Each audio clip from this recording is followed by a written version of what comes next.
Why does God allow evil in our lives? Maybe he sets up the world so we get just the amount of evil that we need for some greater good to come about.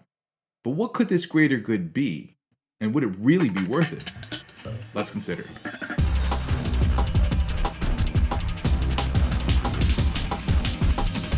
Hello philosophers, I'm Chico. Welcome to the Philosopher Show, where we consider the greatest questions of human history. Recently we have been looking at the problem of evil, which is the question of how would God allow evil? And we've already seen how premise 2 rests on the assumption that God is a moral agent like human beings whose actions can be evaluated as such. In my What If God's Not Good video, I explained how that can't be the case. So really it seems like the problem of evil has already become something that we don't really have reason to believe in. Given that there's no reason to believe in premise 2, we're now considering possible reasons God might have for allowing evil. But remember that this is a purely hypothetical exercise. We're not trying to disprove premise 2, as that's not necessary. The argument has already failed if we have no reason to believe in premise 2. But it would help our curiosity if we consider the possibilities. So today we'll consider a view called Molinism, which was conceived by a philosopher named Luis de Molina. Now this view is actually motivated by a totally different question. We'll check out this view and how it develops first, and then we'll see how it can be adapted for the problem of evil. Molinism is actually an attempt to answer a very theologically oriented question. So just a heads up, you're about to hear a lot of very specific theology before we get into our concern of the problem of evil. For the sake of this video, let's define salvation as an eternal future spent with God versus an eternal future separated from God. Assume that God is an infinitely good being, so being with God would be a good thing. And since there'd be nothing comparable to that infinite good thing, assume that being separated from God would be a bad thing. The view of Molinism is meant to resolve two seemingly incompatible theological ideas. First, that God predestines us for salvation. Second, that salvation is a matter of us using our free will to choose God. Now, if God is picking at least some of us ahead of time for salvation, how can we have any say in the matter? In other words, how can we choose salvation freely? So there's the problem. Now imagine a list of all the events that have ever happened to me and all the events that ever will happen to me. So this list would start with conception, next would be traveling down the birth canal, eventually birth, skip ahead a decade and a half, and I take my first philosophy class, skip ahead a few more years and I meet a very pretty girl in Albuquerque, and for the purposes of Molinism, about that same time, I hear the gospel. Somebody explains to me about Jesus Christ. Now, although I had no control over conception and traveling through the birth canal, at some point in my life, I began to have a choice about how I would react to events. Now, you could imagine my life sort of as a timeline. And once I get to those events where I can actually choose one way or another, you could picture those as nodes that sort of branch off into my different options. So for example, at the node where I take my first philosophy class, I can choose the route where I eventually become the philosopher, or I could choose the route where I get a real job, or I choose the route where I jump off a bridge to save a bunch of people from getting hit by a trolley. At the node where I meet a pretty girl in Albuquerque, I might choose to ask her out, I might choose to walk away, I might choose to send her a letter, I don't know, all kinds of things. And again, important for our explanation of Molinism, at the event where I hear the gospel, I have the options of choosing salvation, choosing to reject God, or choosing to delay my decision further. Now, one important claim for Molinists is that there is a fact of the matter about what each creature will choose at every node using their free will. Now, collecting all these events together from my birth to my death, you'd have my very own personal history. But here's the thing. Change the event that happens at one of those nodes, and likely you're going to change my decision at that node. So for example, let's say instead of taking my philosophy class, the event that I took an engineering class happens. Well, now all of a sudden I might choose to become an engineer and make actual money. Or maybe instead I take an art class and then maybe my choice is to cut off my ear and send it to somebody. And there are a great deal of possible events that can go at each node. Now for Molinists, there's also the very important claim that there's a fact of the matter about what you would choose at each node given each possible event. And these have come to be known as counterfactuals of creaturely freedom. What a person would do in possible circumstances that aren't actual circumstances. And for short, we'll call these CCFs. They're called counterfactuals obviously because they are contrary to the facts, contrary to what actually happened. Creatures because we are all creatures, and freedom because they are free will choices. Now sometimes changing one decision is going to change all of the rest of the nodes that are available afterwards. So for example, let's say that I instead choose to be an engineer. Now all of a sudden I might not meet that pretty girl in Albuquerque, I don't get married to my wife, I don't have 3 children, all those kinds of things. So things are going to go a lot differently when I put different events in those different nodes, both because my options are going to change a little bit and because I'm going to probably choose a different thing. And each one of these different possible timelines we can call alternate personal histories. And an alternate history for me also probably means an alternate history for at least several other people. So again, I don't meet my wife, she doesn't get married to me.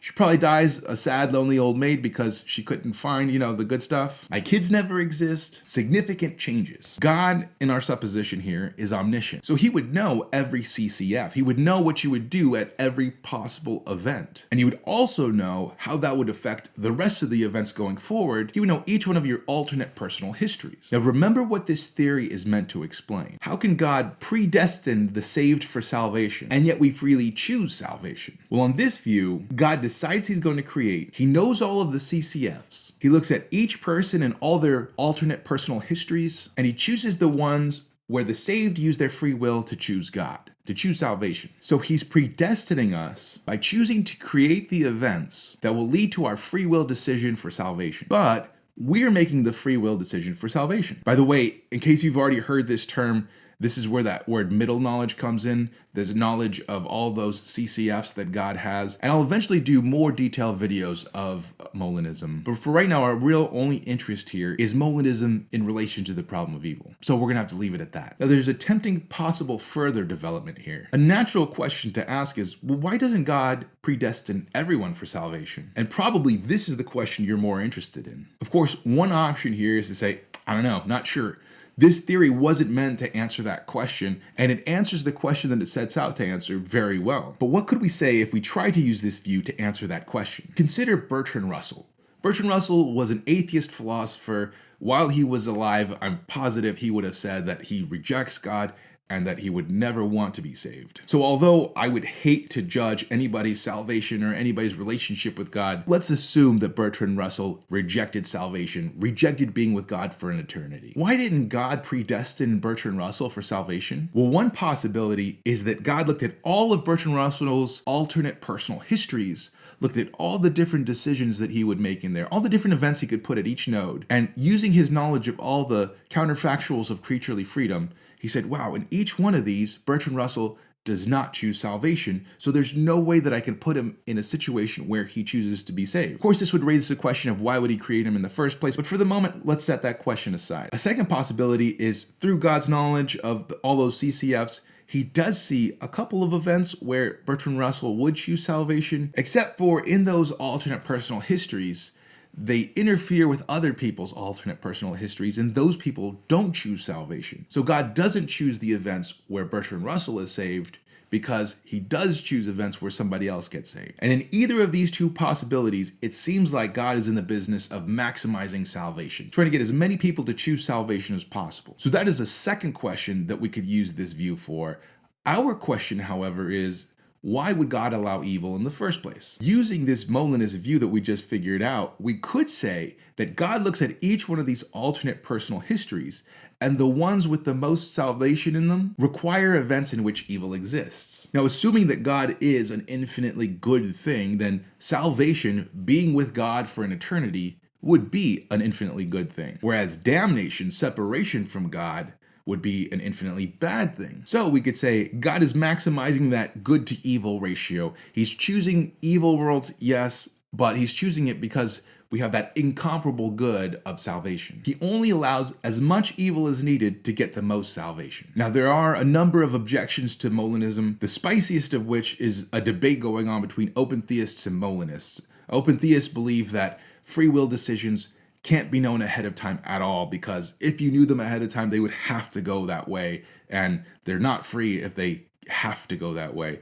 And we've talked a little bit about open theism. Again, I haven't really got that far into it, but just know that that is a debate that's going on. That's not really what I'm going to consider in this video. A second objection that we will look at is called the grounding objection. What makes these CCFs true? Now, I'm going to approach this at a little bit of a different angle than most people do, so just know when you hear the grounding objection, it's going to sound a lot different than what I'm about to say. Typically, you just say like, well, what makes these CCFs true? There is no Bertrand Russell before God, so there's no truth about what Bertrand Russell would or wouldn't do. What I'm about to say kind of relates to that, but it's going to be a little bit different. So consider the Molinist picture. Before God creates, nothing exists. Now think about God sitting there considering what he's going to create, and specifically considering creating Bertrand Russell. God looks at all the possible things that could happen to Bertrand Russell. Now consider one counterfactual, something that could have happened but didn't happen to Bertrand Russell. Russell could have had a deathbed conversation with Alvin Plantinga, where Plantinga shared the gospel one last time. Now, what would God see when he views this counterfactual? Well, we're assuming that Bertrand Russell never actually chose salvation in real life. So on this view, God either looked at Bertrand Russell and said, oh man, in all these possible events, he never chooses salvation, or he looks at the different possible events where Bertrand Russell would choose salvation and says, oh man, that interferes with other people's salvation. But remember, Bertrand Russell right now in this scenario is just a possible person. He's in no way actual yet. God is just considering a possible person that he could create. So speaking of possibility, isn't it possible that there be a person identical to Bertrand Russell, but whose CCF at that deathbed conversation is such that he would choose salvation? That's possible, right? In other words, a person for whom all the events would happen exactly like they happened to Bertrand Russell, look the same, born at the same time, all those different things. And yet at that last counterfactual meeting with Alvin Plantinga, this person chooses salvation, whereas Bertrand Russell didn't choose salvation. That's possible, right? And if it's not possible, it's hard to see how Bertrand Russell had an actual free will choice in the matter. It seems like if we're saying that this individual is impossible, then we're also saying that the choice for Bertrand Russell would have been impossible, and that's not really a free will decision. So if this other person is a possible person, and it seems that he is, and this person actually chooses salvation whereas Bertrand Russell didn't, then why didn't God create this person instead of Bertrand Russell? Of course, the other concern was that even if Bertrand Russell would have chosen salvation, it might have interfered with somebody else's salvation. Let's say this person is Ernest Russell, Bertrand Russell's long-lost brother. Now, Ernie harbors a secret hatred for Bert. And when Bert didn't convert on his deathbed, Ernie looked at that and said, that's not what I want to be, right? I don't want to die like that. So he chooses salvation right there. But if Bert did convert, then Ernie refuses to listen to the gospel because, oh, he hates Bert so much, and he never actually gets saved. So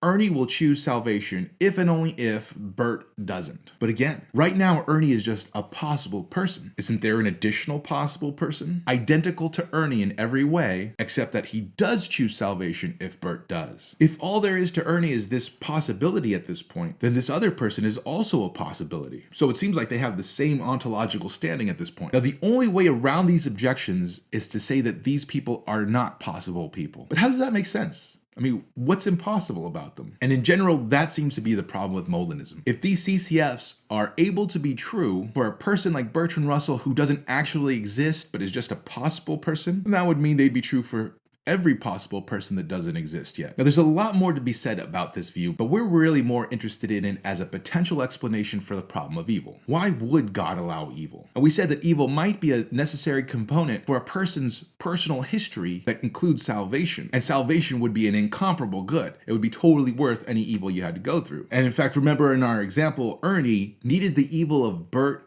rejecting salvation for him to achieve salvation. But by now you might see the difficulty of this solution. There's a possible individual just like Ernie, exactly identical in every way except for he chooses salvation even if Bert chooses salvation as well. So why wouldn't God make that person? And the same would go for any evil. At that event where this person, if it were a good event, would not choose salvation, we could have an identical person who would choose salvation at that good event. So personally, it seems to me that this view won't work as a solution for the problem of evil. And yet, it still does seem to be the case that God uses evil things to bring about salvation, an incomparable good. Not always. Personally, I became a Christian because I met my wife and she was a very reasonable and intelligent person that believed in Christianity, and that convinced me to investigate the faith, and I came to believe that it was true. My friend Dallas, however, came to Christ through crazy evil. He got a brain tumor. That didn't even do it. Like, he was starting to show up to Bible study, but really just because his wife wanted him to. Awful things, you know, every really scary moment for him. And then one night at the Bible study, the only night that I decided to ditch, by the way, which was really sad, he gets a phone call saying that his wife might lose the baby. And at that point, he totally lost it, gave total control to God, accepted Christ as Lord and Savior, all because of something really awful that happened. So some are saved from good things and some are saved from evil things. What then is the key? What's the point of this discussion of Molinism? Well, I think what it means is that where Molinism errs is that God doesn't need evil to bring about salvation, but he does allow evil. He allows us to make evil choices, he allows evil things to happen to us, and although he doesn't need it to accomplish his purposes, he takes that evil and he makes it into good things like salvation. Now we'll talk about this a lot more in future episodes. But yeah, the important thing here, Molinism assumes that God needs evil to accomplish good things, whereas God doesn't need anything. He does allow evil, and as a point of comfort, you can know that he brings good from it. Thank you so much for watching the video. Please don't forget to like, subscribe, and comment, and that's all I got for today. Adios.